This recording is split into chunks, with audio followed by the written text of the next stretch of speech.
For today's video nga mga guys, mag voice over muna tayo kasi bawal talaga ng music dito kay Lolo T.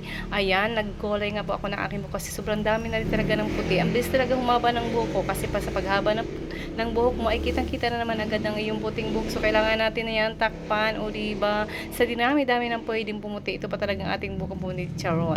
Ayan, sa panahon kasi natin ngayon mga guys, kasi kahit bata ay talagang mabilis na rin pumuti ang buhok o diba? Syempre bata pa naman tayo, kailangan natin kulayin ang ating buhok o diba?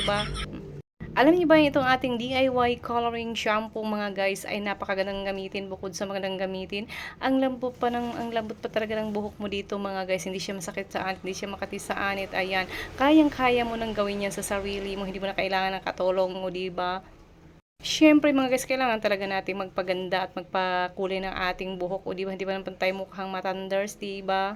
At sabihin naman ng iba, ay naku, hindi na ako tito si Lola, yan, nagpanay na ng paganda diyan, ayan, nagkulay na ng kanyang buhok. Ayaw pang aminin si matanders na, charot. Alam niyo ba mga guys, itong ating ginagamit na DIY color shampoo sa ating buhok ay talagang napakamura, 500 ml, napakatagal mo na itong gamitin, ilang months mo na itong gamitin.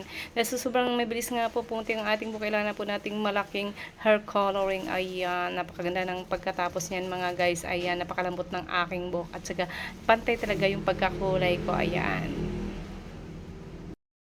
Ayan, pagkatapos ko na pong banlawan tong aking buhok mga guys, ayan, pinatuyo ko lang po siya sa electric fan mga guys, o diba?